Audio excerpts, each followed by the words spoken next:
안녕하세요. 유니브 클래스 윤여정입니다. 자, 저희 유니브 클래스에서 제가 입시와 관련된 이야기도 많이 하고 있지만 진로에 대해서도 이걸 어떤 진로를 어떻게 해야 되지를 고민하는 친구들도 되게 많으세요. 그래서 오늘은 진로와 관련된 얘기를 해보려고 합니다. 자, 그 중에서도 특히 의치 약한 수만큼 이과 친구들이 매우 선호하는 컴퓨터 공학과, 즉 개발자에 대한 얘기를 좀 오늘 해보려고 하는데요. 그때 유니브 클래스에 출연해서 같이 상담했던 친구도 2학년 때부터는 그래도 조금 더 본격적으로 어떤 프로그램이나 개발자의 꿈이 구체화되기는 했었지만 이 친구가 1학년 때부터 이것이 조금 더 구체적으로 들어왔으면 어땠을까 하는 아쉬움을 갖고 본 경우도 있습니다. 자, 그래서 오늘은 와이즈멘트 대표이신 조진표 대표님과 함께 개발자에 대한 이야기를 좀 해보려고 합니다.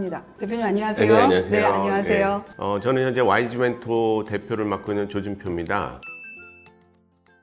대표님, 우리 컴퓨터 공학과는 워낙 요즘에는 언론에서도 개발자가 부족하다 이러면서 이쪽에 관심이 조금 더 많아지는 것 같아요. 이런 개발자에 대한 열풍은 왜 이렇게 언론상에 많이 나오고 있는 걸까요? 자연스러운 흐름이고요. 사회가 이렇게 발전을 하다 보니까 여러 가지 과학기술의 발전이 이루어지고 있는데 갑자기 우리가 전혀 예상하지 못했던 코로나19 같은 전 세계적인 문제가 생긴 거죠. 코로나19는 뭐 너무나 다 겪으셨겠지만 다 언택트 비대면을 강조하고 자동화된 솔루션들이 많이 필요하게 된 거죠. 프랜차이즈 음식점과도 다 키오스크로 하게 되고 이것도 누군가는 개발을 해야 되죠. 배달앱을 통해서 배달해 먹고 이것도 누군가는 개발을 해야 되니까 갑자기 이 코로나 시국에 수요가 폭발했다라고 보시면 되겠죠. 그래서 원래 가야 되는 길에 코로나까지 더해져서 사회에서 요구하는 만큼 개발자가 배출이 안 되기 때문에 그러다 보니까 몸값은 계속 높아지고 이런 현상들이 계속 일어나고 있다고 보시면 되겠죠. 몸값이 높아진다고 하면 네. 어느 정도로 이 어마어마하게 높아졌죠.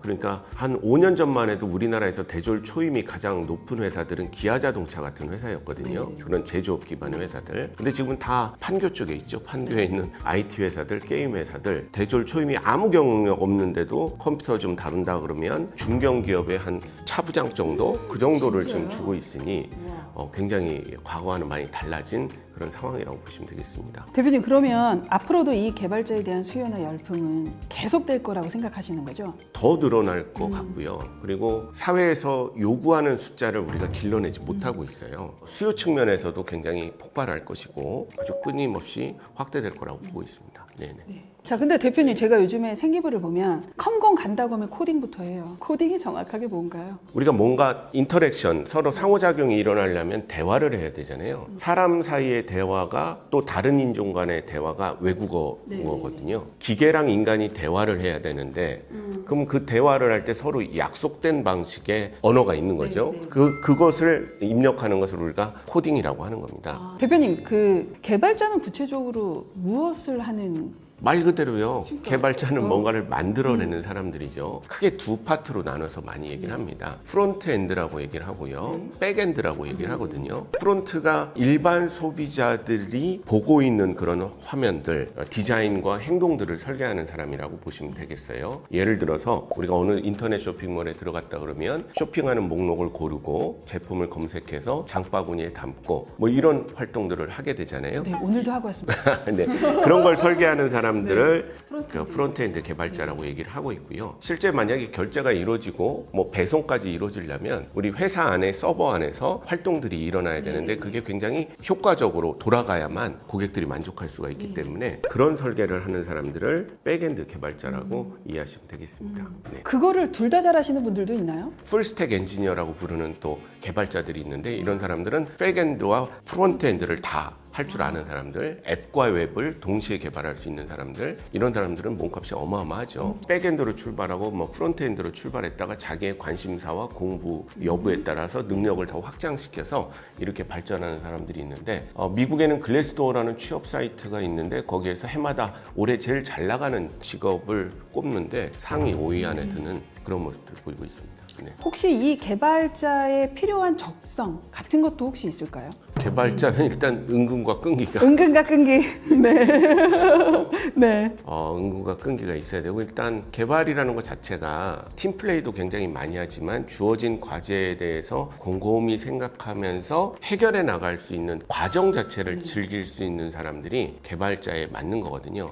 나 이거 일상에서 이용하는데 이거 너무 불편한데 나 같으면 이렇게 바꿀 텐데 이거 컴퓨터로 이렇게 하면 쉽게 되지 않나? 그리고 이제 그것을 실제로 어렵지만 풀어나가는 그 과정 자체에서 흥미를 느껴야 되고 개발이라는 것 자체가 오픈 소스라 그래서 남들이 해놓은 게 되게 많아요. 그러니까 그런 것들을 적극적으로 재조합을 하는 걸 좋아하는 친구들 이런 사람들이 사실 개발자에는 굉장히 맞는 사람들이라고 볼 수가 있는 거죠. 대표님 그러면 이제 개발자의 꿈을 꾼다라고 하면 보통의 친구들은 당연히 컴공이나 소프트웨어 학과나 네네. 이런 학과를 우선 생각하고 가고 싶어 하잖아요. 그렇죠. 근데 혹시 개발자는 꼭 전공이 컴공이나 소프트웨어 전형이어야 하나요? 지금 현재 개발 쪽에서 열심히 하고 있는 사람들 중에는 고졸이신 분도 많아요. 네. 산업공학과, 그다음에 전자전기. 요즘은 인문사회 쪽을 전공했더라도 인문학 전공자들을 위한 개발자 코스들을 많이 또 만들어 놓고 있어요. 그런 걸 이용하시는 분도 있고 또 지금 나라 입장에서 개발자가 너무 없기 때문에 국비를 들여서 교육시켜주는 거의 무상으로 시켜주는 그런 프로그램들이 굉장히 많이 있고 또 기업들이 또 부트캠프 같은 형태로 약간 사회공헌 플러스 개발자 확보를 위해서 아예 기업들이 자기들의 인턴 코스라든가 아니면 개발자 스쿨을 만드는 거죠. 6개월에서 1년 정도 훈련을 받으면 이렇게 채용되는 그런 케이스도 있기 때문에 가면 좋겠지만 왜냐하면 기본을 배우니까. 그러나 컴퓨터에 관한 열정만 있으면 그게 다 컴공과인 거지 반드시 컴공과를 꼭 나와야 개발자 되는 것은 아니다. 그렇게 생각하시면 좋을 것 같습니다. 이 개발자 직군에 관심 있는 학생들이 이렇게 도전하거나 활동할 수 있는 대회나 공모전 같은 것들은 어떤 것들이 있을까요? 한국 정보올림피아드가 있거든요. 네네. 이거는 뭐 공국기관에서 하는 거기 때문에 유명한 권위 있는 그런 기관이고 또 민간 기업에서도 굉장히 많이 이런 프로그램들을 하고 있습니다. 그 중에서도 또 민간에서 하는 것 중에 NYPC라는 그런 대회가 있습니다. 네네. 넥슨이 주최하는 건데요. 넥슨 유스 프로그래밍 챌린지가 되게 되는 거죠. 참가비도 무료고 문화체육부 장관상까지 받을 수 있는 아주 좋은 그런 대회가 있습니다. 네. 참가비도 무료고요. 그러면 아이들이 그냥 재미삼아서 한번 나가볼까 하기에도 크게 부담이 없잖아요. NIPC는. 네네. 그러면 이 NIPC라는 대회는 구체적으로 좀 어떤 대회일까요? 넥슨 자체가 게임으로 유명하잖아요. 그래서 문제 자체에 다양한 게임의 캐릭터들이 나와서 아이들의 흥미를 높여주는 것으로 또 유명하고요. 또 어떤 경우는 야 우리 아이는 코딩 잘 못하는데 이런 뭐 대회까지 꼭 나가야 돼? 뭐 이렇게 생각하시는 분이 있는데 여러 단계를 거쳐서 대회가 이루어지게 되어 있거든요. 라운드 1의 경우에는 코딩에 관심 있거나 막 인재 입문한 사람들도 쉽게 풀 수 있는 그런 문제들로 구성이 되어 있기 때문에 경험적인 측면에서 한번 해보자. 그냥 이제 시작했거나 관심이 있는 친구더라도 이런 것들의 경험이 쌓여서 이것이 흥미의 시작일 수도 있으니까. 그렇죠. 아이들은 전혀 우리가 생각하지 않은 부분에서 동기부여가 되는 경우가 맞아요. 많거든요. 네. 근데 그게 어딘지가 모르기 때문에 교육이 어려운 거라서 경험 자체를 많이 늘려주시는 게 되게 중요한데 그 포인트로 접근하시면 너무 좋은 거죠. 자, 이런 대회나 공모전 같은 것들이 여튼 현재는 생기부에는 미반영되는 경우가 워낙 많으니까 아이들한테 좀 이런 것들 좀 대회 좀 나가봐. 거기에서 너가 소스를 좀 얻어와. 이런 얘기를 하면 학교 수행평가하기도 바쁘고 내신 공부하기도 바빠요. 굳이 생기부에 반영되지도 않는 외부 대회까지 나가야 하나요? 이런 식으로 얘기를 하거나 부모님도 그렇게 생각하는 경우가 되게 많단 말이에요. 이게 생기부에 직접 반영되지 않더라도 어떤 것들이 도움이 될까요? 제가 이제 우리나라 잘 나가는 스타트업 대표들 그 사람들을 인터뷰하는 역할을 했었는데 공통적으로 얘기하는 거 저도 깜짝 놀랐는데요. 어떻게 다 이 길에 들어섰냐 했더니 어렸을 때 아빠가 뜬금없이 너의 시대는 컴퓨터 시대가 되니까 컴퓨터 학원 가봐라. 사실 그런 어떤 시도가 있었기 때문에 그때부터 그 세계로 갔다라는 얘기들을 정말 많이 하거든요. 그래서 요즘 아이들은 어렸을 때부터 배워보는 게 굉장히 중요하다고 보는 거죠. 접하는 게 굉장히 중요합니다. 입시에 진짜 수상 실적이 이렇게 들어가는 건 아니지만 과정에서 배웠던 여러 가지 일들을 동아리 활동으로 풀어낸다든가 아니면 수학 시간에 코딩을 통해서 뭐 이산수학에 대한 어떤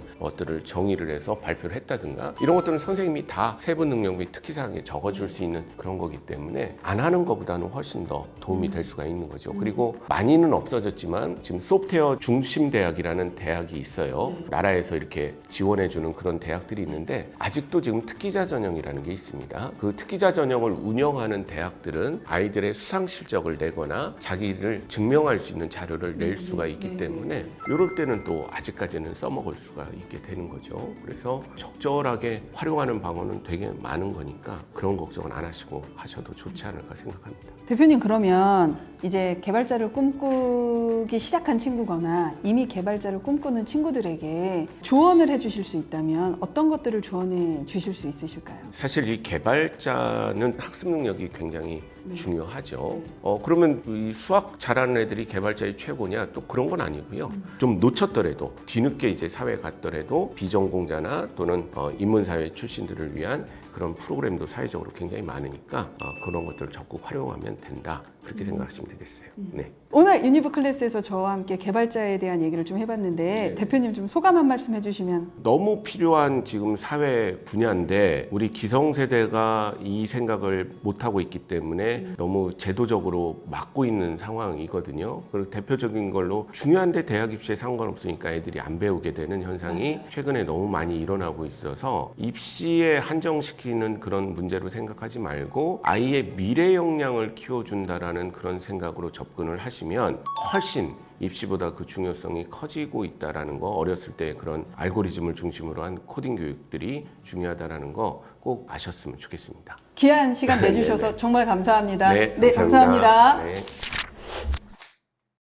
자, 오늘은 입시가 아닌 진로에 대한 얘기를 했습니다. 입시와 진로가 불가분의 관계에 있지만 진로를 너무 입시적 관점에서만 보면 활동의 제약이 좀 많아지기 때문에 진로에 포커스를 맞춰서 개발자에 대한 얘기를 해봤습니다. 저희 아들도 요즘에 초등학교 1학년이라 코딩 수업을 의무적으로 하고는 있는데 그냥 단순히 놀이 정도죠. 수업 시수도 너무 미비하고 배우는 내용도 대단히 한계가 있어요. 그래서 대부분의 부모님들이 학원을 보내시기도 하는데 이렇게 학교에서 하는 코딩 수업이나 그냥 단순히 학원에서 코딩을 한다 정도를 넘어서서 조금 더 적극적으로 코딩을 이 아이들이 받아들이고 활용할 수 있는 능력을 키워주시는 게 대단히 중요하다는 것을 오늘 알게 되었습니다. 오늘 소개해드린 NIPC는 지금 참가 신청 중입니다. 관심이 있으신 분들은 바로 참여해보시면 좋을 것 같습니다. 자, 보다 자세한 내용은 고정 댓글창을 보시면 금방 확인하실 수 있으시고요. 확인해보시고 적극적으로 참여해보시면 좋을 것 같습니다. 오늘 영상도 부모님이나 친구들에게 도움이 되었길 바라면서 구독과 좋아요 언제나 부탁드리고요. 네, 다음에는 더 좋은 내용으로 찾아뵙도록 하겠습니다. 지금까지 유니브 클래스 윤여정이었습니다. 감사합니다.